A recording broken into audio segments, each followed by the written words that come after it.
Si tu souhaites savoir comment générer des revenus passifs grâce à ta chaîne YouTube et quasi sans faire d'efforts, cette vidéo est faite pour toi. Hello tout le monde, si tu es nouveau ici, bienvenue sur ma chaîne. Ici tu trouveras plein de conseils, des tutoriels, des astuces pour t'aider à grandir sur YouTube. Alors commençons déjà par le commencement. Qu'est-ce qu'un revenu passif? Selon Wikipédia, un revenu passif est une forme de revenu qui représente un flux de trésorerie perçu sur une base continue qui demande un minimum ou aucun effort de suivi de la part de son bénéficiaire pour le maintenir. En gros, pour résumer, c'est de l'argent que tu gagnes en continu sur du long terme sans fournir d'efforts. Par contre, attention, je vous préviens, c'est pas du tout une vidéo comment devenir riche en 3 jours. L'argent facile, les gars, ça n'existe pas. À part si tu choisis d'emprunter une voie pas très légale. En fait, le but de cette vidéo, c'est surtout de vous donner une stratégie à mettre en place qui portera ses fruits sur le long terme. En soi, il existe plusieurs techniques différentes pour générer des revenus passifs. Il n'y en a pas une meilleure ou moins bonne. En vrai, tout dépend de vos objectifs. Mais pour cette vidéo, je vais en développer 3 qui, je pense, parleront à la plupart d'entre vous. Je pense que toutes les personnes qui cherchent la liberté financière, les revenus passifs, c'est un incontournable.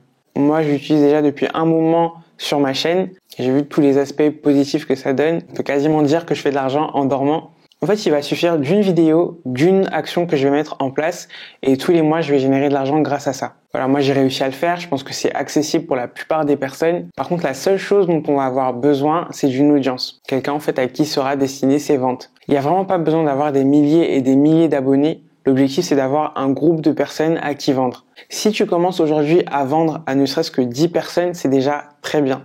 Le but, c'est qu'avec le temps, tu évolues avec ta chaîne, que tu passes de 10 personnes à 100 personnes et de 100 personnes à 1000 personnes, etc.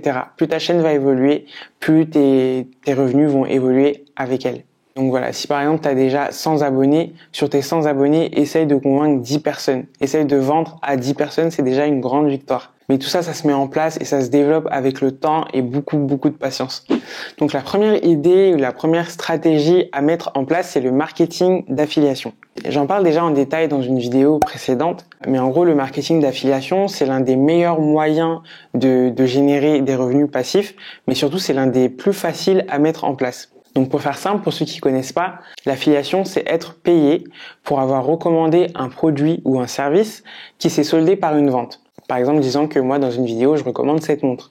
Si tu achètes cette montre avec un lien que j'ai donné ou un code promo, la marque va me verser un pourcentage de cette vente. Le montant de la commission, ça varie en fonction de la marque, en fonction du site internet, s'il s'agit d'une collaboration ou pas. Moi, pour commencer le marketing d'affiliation, je recommande fortement Amazon. Amazon, ils ont un programme partenaire et un programme influenceur. Et en gros, tous les produits qu'on retrouve sur Amazon, tu pourras les promouvoir, obtenir un lien personnalisé et recevoir une commission à chaque fois qu'il y a une vente grâce à ton lien. Pourquoi je recommande Amazon pour débuter? En fait, Amazon, il y a un large choix de produits. On retrouve de tout sur Amazon, que ce soit des produits d'entretien, des produits de beauté, du matériel audio, du matériel vidéo. Si tu as une chaîne YouTube axée sur le fitness par exemple, on retrouve plein d'articles de sport sur Amazon. Si tu es dans la cuisine, plein d'accessoires de cuisine, etc.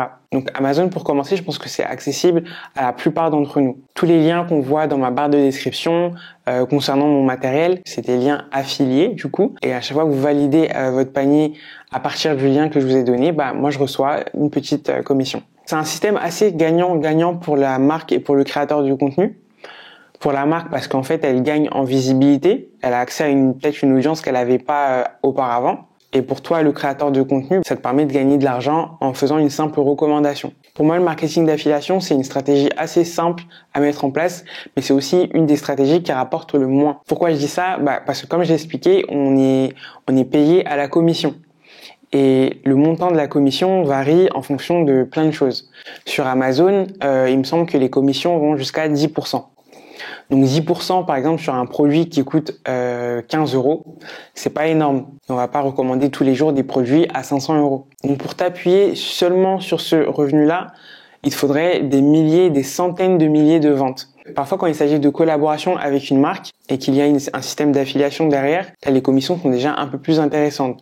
20%, 40%, voire plus. Mais voilà, ce qui est bien avec cette stratégie-là, c'est que même en ayant une petite communauté, même avec moins de 1000 abonnés, on peut quand même générer des revenus. Pas besoin d'avoir atteint les critères 1000 abonnés, 4000 heures de visionnage, pas du tout. Forcément, au départ, vu qu'on a une petite audience, ça représente de petits revenus.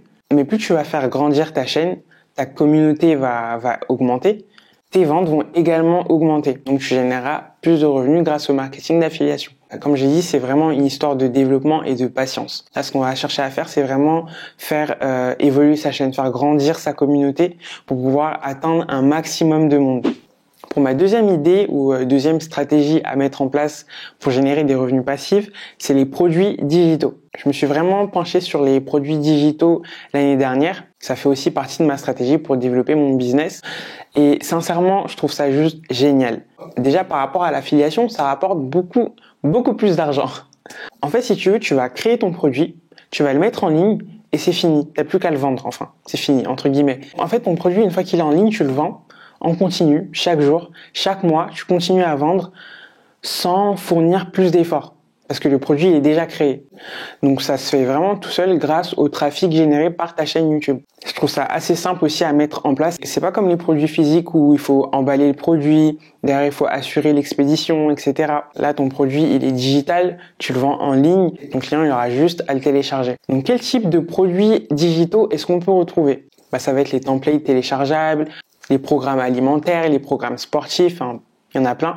Ce qui est bien, c'est qu'en fait, les produits digitaux, on les retrouve dans plein de domaines différents. Donc, si tu as des compétences, par exemple, en photographie, tu peux vendre des presets. Si tu as un contenu de type éducatif et que, par exemple, tu apprends aux gens à parler une langue étrangère, tu peux vendre des e-books, des guides pratiques, etc. Moi, personnellement, j'ai introduit les produits digitaux sur mon site l'année dernière. Et franchement, j'ai été agréablement surprise.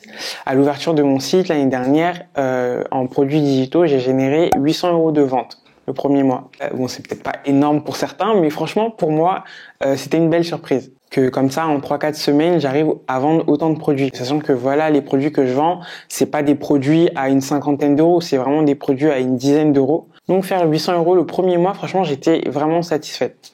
Et du coup, comparé à l'affiliation, les produits digitaux, ça va beaucoup plus vite. Pourquoi? Tout simplement parce que tes produits, le résultat de la vente, tout l'argent va dans ta poche. Alors que dans le marketing d'affiliation, tu as recommandé un produit, tu reçois seulement un pourcentage de la vente. Par exemple, disons que tu vends un produit digital à 50 €. Et en face, tu as recommandé un produit en affiliation à 50 €. Ton produit, tu l'as vendu à 100 personnes. Et de l'autre côté, en affiliation, 100 personnes aussi. Et ton produit que tu as vendu 50 € à 100 personnes, ça va te rapporter 5000 €. Alors que ton produit que tu auras recommandé à 50 € à 100 personnes, disons que tu reçois 2 € sur les 50 € de la vente, au final, ça te rapporte seulement 200 €. Donc c'est pour ça que je dis que ça va beaucoup plus vite avec les produits digitaux. Parce que là, tu n'as aucune commission à verser, tu gardes vraiment tout pour toi. Après, le petit moins, on va dire, c'est que parfois tu vas recommander un produit d'une marque que tout le monde connaît déjà.